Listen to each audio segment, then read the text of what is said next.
Hello, I am seated for the Spider-Man video and I'm a little bit nervous. I feel the same way I did when I made my Midnight Sun video, which was a little bit controversial. This isn't even a big deal. It's fine. I'm wearing the same outfit that I wore to go and see the film at the cinema. I colour coordinated with Spider-Man. I wore red and the blue, and I just hope it comes across in this video that I'm a huge fan of Spider-Man and I'm not making this out of spite or just to be like edgy and against the grain or whatever the phrase is. I genuinely love Marvel, I love these films. It didn't work for me the way it worked for everybody else, and I wanted to sit down and think about and have a little analyse why, and this is what I've come up with, and I would love to discuss it in a nice friendly way in the comments, please.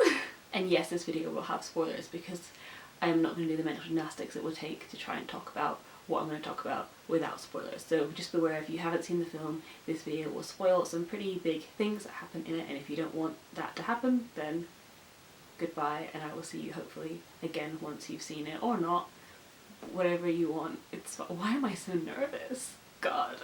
And before we go any further, I will say that I rated this film 3 stars, and I wrote a very long review in Letterboxd, which I can link in the description. I'll be saying pretty much the same stuff here that I said in that review, but like, I didn't hate the film. It just didn't make me cry, scream, sob as much as other people, and I wanted to have a think about why. But I didn't hate it. I very much enjoyed it in the moment and will watch it again. It just wasn't my like top favourite of all time the way it seems to be for a lot of other Spider-Man fans. So Spider-Man has always been my very favourite part of the MCU. Something about the story has just always worked for me. Potentially it's because I love the coming of age genre, so maybe like the idea of a teenager grappling with these new powers just really sort of hits the mark for me. That's probably part of it. I first got introduced to the Spider-Man universe through the Andrew Garfield films, so I've always had a very soft spot for those films in my heart, even though a lot of other comic book film fans don't like those movies so much, but I've always had a very soft spot for them, and I think Andrew Garfield is my favourite Spider-Man just because those hold such a special memory to me. It was my gateway to all of the other MCU films. After seeing The Amazing Spider-Man, I then went on to X-Men First Class, and then was it Thor or Captain America, and then, you know, the rest is history. That was my very first stepping stone into the world of like comic book movies. So considering that Andrew Garfield was my favourite iteration of Spider-Man, this film should have really worked for me, because if you haven't gathered by now, Andrew comes back and plays Peter Parker in this film.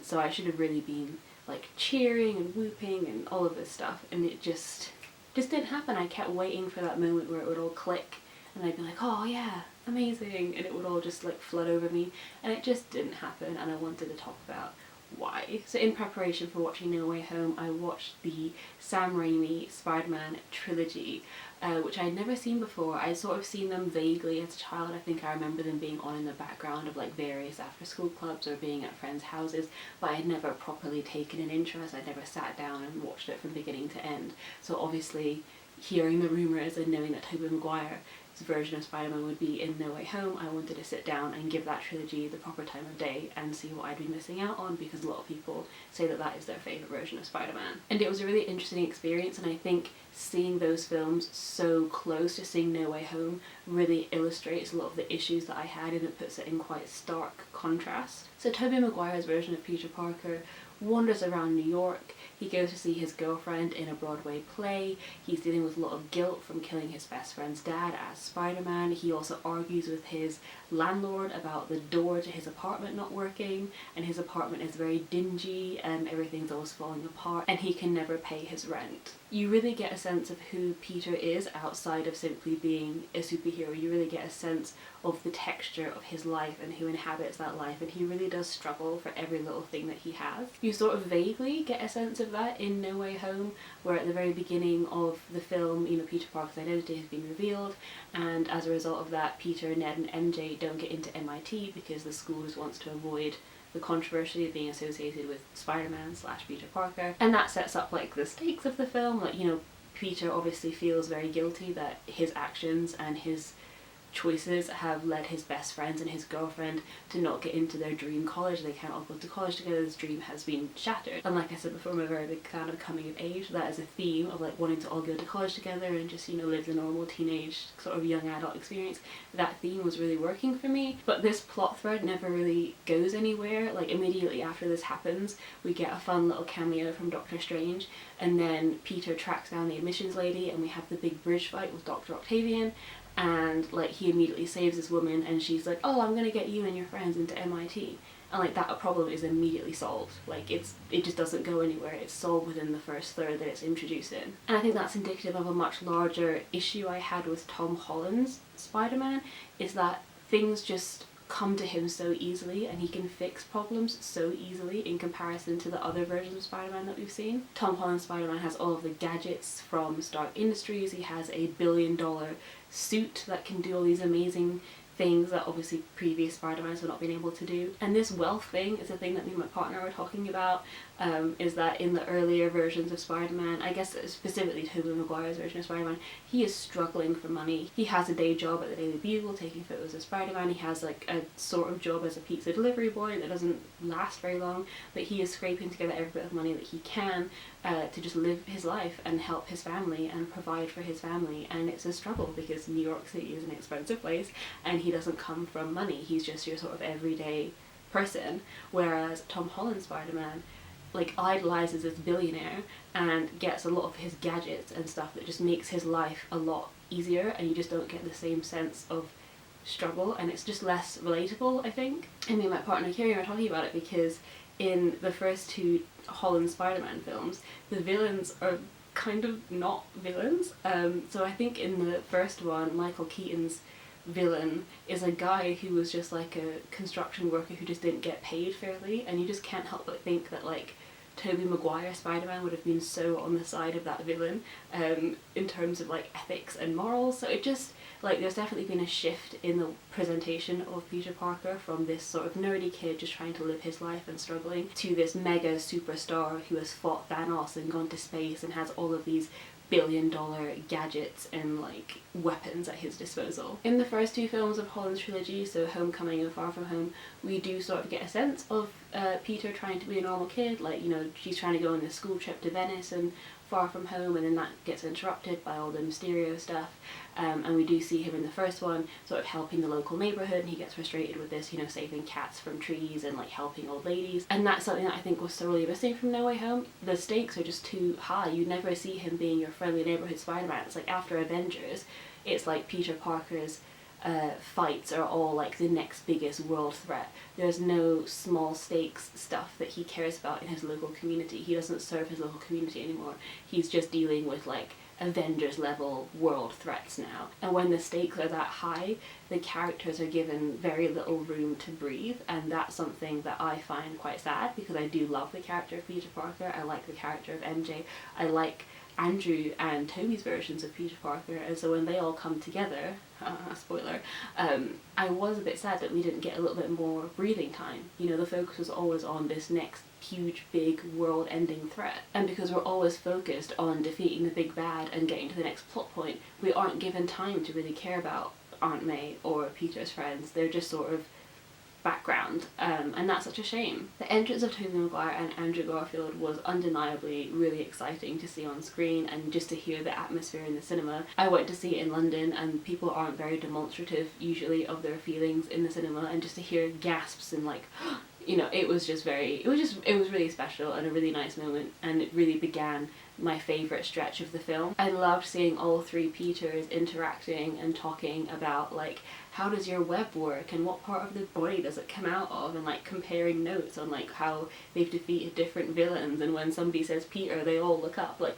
little small character moments like that were my favourite, and those were what really made my heart sing and my brain come alive. You know, it wasn't like all of them swooshing around as Spider-Man. I just really loved those character moments, and I wish that we'd had a few more of them. To be honest, it would have been enough for me if they just all gone and got a cup of coffee together. Like, that would have been nice just to watch that for 2 hours, but alas, that is not what people want, so that's okay. But it's so strange because I was sitting in my cinema seat seeing all 3 Spider-Mans on the same screen, and I was feeling, oh wow, like this is unprecedented, this is amazing, this is like history being made, nothing like this has ever been done before. So why does it feel like every single other Marvel movie? I think they really had an opportunity to do something that we've never seen before, because we will never have this again. We're never going to have 3 Spider-Mans in the same film interacting, fighting together ever again. So I really thought they would have done something really different and really special, but the big ending battle, the big fight scene at the end, is Spider-Man fighting on a famous New York landscape. And I just feel like we've all seen that before. Like every iteration of Peter Parker has a big New York set, big battle. And the only difference in No Way Home is that now there's 3 of them. That's literally the only impact that Tobey and Andrew make. It is just the same sort of fight scene, the same sort of cinematography, the same sort of story that we've seen before, except now there's 3 of them. And it just felt a little bit underwhelming. Like I was watching it and feeling like this should be a once in a lifetime event. But it just was so unremarkable what these characters were being used for, you know? And again, I feel like this is where it didn't help me seeing the Raimi trilogy just before watching No Way Home, because in that film, in the big New York set fight scenes, you have people, crowds on the ground, like pointing, like, oh my god, there's Spider-Man, there's Spider-Man. And there has stakes, because if you knock over a building, you're going to crush a bunch of people. But they were fighting on the Statue of Liberty, and there was just like no one around. It was just like these 3 Spider-Mans, Ned and MJ. I guess that was the stakes because they were there and they were in danger. But there was just like no one there. I don't know. It was quite like detached from. I don't know. And I saw a tweet that was quite telling. And it said that when we refer to the Raimi trilogy, we call it the Raimi trilogy, or after Sam Raimi, the director. But when we refer to Andrew or Tom Holland's films, we say Andrew Garfield Spider-Man or Tom Holland Spider-Man. We don't name the directors, and that's because there is no real sense of authorship in Andrew's duology or Holland's trilogy. Like if you think back to Sam Raimi, there are so many iconic shots, very camp, very kitschy, very in the style of a comic book movie. It never shies away from the fact that it's a comic book movie, with like the sort of hard cuts and like the little zooms, and just the way that the camera moves around the space is very distinctive, and you just don't have that at all in Andrew's films or Tom Holland's films. I don't think I can remember a single shot from that big fight scene at the end of No Way Home where there were 3 Spider-Mans. Like there's so much you could have done with that in terms of visuals, in terms of like camera work, in terms of choreography, and there's just not a really single memorable moment in that whole sequence for me, apart from the bit where Andrew saved MJ. That was the only bit that really made my heart swell in the way that other people seem to have been doing throughout the whole film, but that was the only bit that really sort of worked for me, because it was an emotional callback to previous films without it being a sort of wink wink nudge nudge moment. So like for example when Willem Dafoe says, I'm sort of a scientist myself, or when Aunt May says, with a great power, like, those were a bit cliche for me, and it just felt like, oh hey, you remember these lines from these iconic films that you've seen, wink wink nudge nudge, you know what we're talking about. Whereas Andrew saving MJ, there was no words needed, and you just know in that moment how important that is, and you see it on his face. Like, it's such an incredible moment of acting from Andrew Garfield, you see it in his face. And that just made my heart like break, and it was so emotional and it was beautiful, and it was a moment that gave you closure and it honoured the character without it being like sort of smug referential, you know. It was a real pure moment for me, and I really wish more of the film had that tone. And being slightly disappointed in this film just got me thinking about how I'm engaging with Marvel as a whole, because I think Eternals is the only film since Endgame that I've rated above 3 stars. And I'm thinking, am I just growing out of Marvel? You know, what's happening? Like, what were these films doing before that worked for me that they're not doing now? But I think I'm just getting a little bit tired of films that feel made by committee. And if I look at my favourite Marvel films, like ones that really stand out to me are kind of Thor Ragnarok and Guardians of the Galaxy and Eternals. Films where you really get a sense of who directed them, right? So within Thor Ragnarok, you see these bright, vibrant colours, you see the character of Korg, played by Taika Waititi, the director himself, and you just get a sense of, I know who's directed this, I hear a voice hear. I hear somebody who is passionate about the source material, and that's coming across on screen. I don't want films that are made by committee and have really impersonal cinematography. I want films that feel nurtured and authored. And so I hope that Eternals gets a second movie, and I hope that Sam Raimi's Doctor Strange movie breaks the mold and feels personal and feels authentic and feels authored and does something with the fucking camera. I hope, I really do, because I love Marvel and the formula has always worked for me, but I think just now it's getting a bit tired. Now, I think I ended my Letterboxd review by mentioning the dreaded Martin Scorsese, but I'm not going to do that now because I don't want people to hate on me. Instead, I'm going to quote Stellan Skarsgård, who said some really interesting things about comic book movies and the whole Marvel thing. So here's what he said. What Martin Scorsese wrote in his article in the New York Times was not that it was Marvel's fault, because it's not, and he knows that. The fault is that we have for decades believed that the market should rule everything and that the rich should get richer. And that is the root of it all, because what happened is that all the different small distribution companies have been erased. It's monopoly everywhere. Some film companies are not anymore run by people who want to make money specifically out of film because they like film. They're run by big corporations that want 10% back on their invested capital, which means that as long as they sell popcorn, it's fine. That's why all the mid-range films lower than $100 million in budget and over $3 million in budget, they don't exist anymore. And I think that hits it on the head perfectly why I felt so bummed to see that Spider-Man No Way Home was the second highest grossing opening day of all time. It just made me really sad. And then I saw on Twitter that screenings of Guillermo del Toro's new film Nightmare Alley had been cancelled to make way for more screenings of Spider-Man, and that made me really upset. And I don't blame the cinemas for this, by the way. I totally understand they've had a really hard 2 years, been hit really hard by the pandemic, and of course Spider-Man is going to make money, it's going to sell tickets, so of course they want to have as many people come and see Spider-Man. I don't blame the individual cinemas for this. It's just so sad, because Guillermo del Toro is a visionary and his last film won a fucking Oscar, right? It was Best Picture, and if he can't get his film screened, like, what does that mean for everybody else? You know, it's really, really disheartening. And as someone who went to film school to study directing, to hopefully one day make my own films and tell my own stories, it is really disheartening to see the monopoly of the market that Marvel, Disney has. And if you look at the top 10 highest grossing films of all time, they're all fucking Disney. It's either Star Wars, Disney, Marvel. That's it. Like, it's really quite depressing, actually. And so it's not that I begrudge Marvel doing well. I totally understand that there is a want and there is a need for those films. Clearly it wouldn't gross that much money if people didn't love it and if people didn't emotionally connect to it. And I emotionally connect to it. I love it. I love Marvel. I have loved Marvel films, and I'm always going to be first in line to go and see them when they come out. But they shouldn't exist at the expense of everything else. I want to go and see the new Marvel film just as much as I want to go see Guillermo del Toro's new film. You know, I should be able to do both. And it just upsets me when that gets said on Twitter, like film Twitter, and it just gets mistaken for snobbery, right? It's like, oh, well, the masses just don't care about proper cinema. And I have seen a few of these tweets going around saying that, like, oh, it's just really sad that, like, people won't go and see films that aren't in franchises. And the immediate pushback to this is, one, snob, that you're a snob for saying that, and two, that, oh, we're in a pandemic and maybe we can't go and see every single film at the cinema. But that excuse doesn't really hold up, because clearly people are going to go see Spider-Man in a pandemic. In a pandemic, it grossed the second highest opening day of all time, so the we're in a pandemic excuse for not going to see indie films is not really washing. So it's just, yeah, it is a little bit sad and a little bit heartbreaking. And I think, yeah, coming out of No Way Home, feeling a bit underwhelmed just at the general sort of story elements and the things that didn't work for me, and then seeing everyone fawn over it and seeing how much money it made, and then seeing other films getting cancelled because of it, it just made me a little bit sad, and I wanted to make this video to sort of get it off my chest and hopefully talk about it friendlily, nicely in the comments with people. And I don't want this to come across like I'm bashing Marvel. Like I said, I've always said I think Marvel big budget films should coexist with small indies, and that's just not being allowed to happen at the moment, and that's nobody's fault.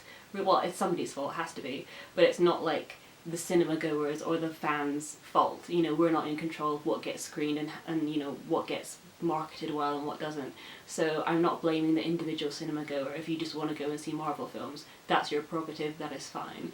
But it is just really heartbreaking, especially for aspiring creatives who want to get into the film industry. It just looks pretty bleak because if Guillermo del Toro, who is an Oscar winner and a wonderful director, is struggling to get his film screened and seen, it just doesn't bode well for original stories at all. So yeah, I didn't think this video was going to end on such a sad note, but that's just how it's worked out. And yeah, thank you so much for watching this video, and I would love to hear any of your comments and thoughts on what I've said in this video, your thoughts on the film, your thoughts on Marvel in general, your thoughts on the general film landscape, any of it. Just leave it in the comments. I'd love to hear from you. Also, just try and be nice, because I know conversations around Marvel can run quite hot in terms of, you know, emotions, and there's like one camp and another camp, and you know, it's not one or the other, right? It's not you're a diehard Marvel fan and you'll do anything for Marvel, or you hate everything that they do and think they're killing cinema.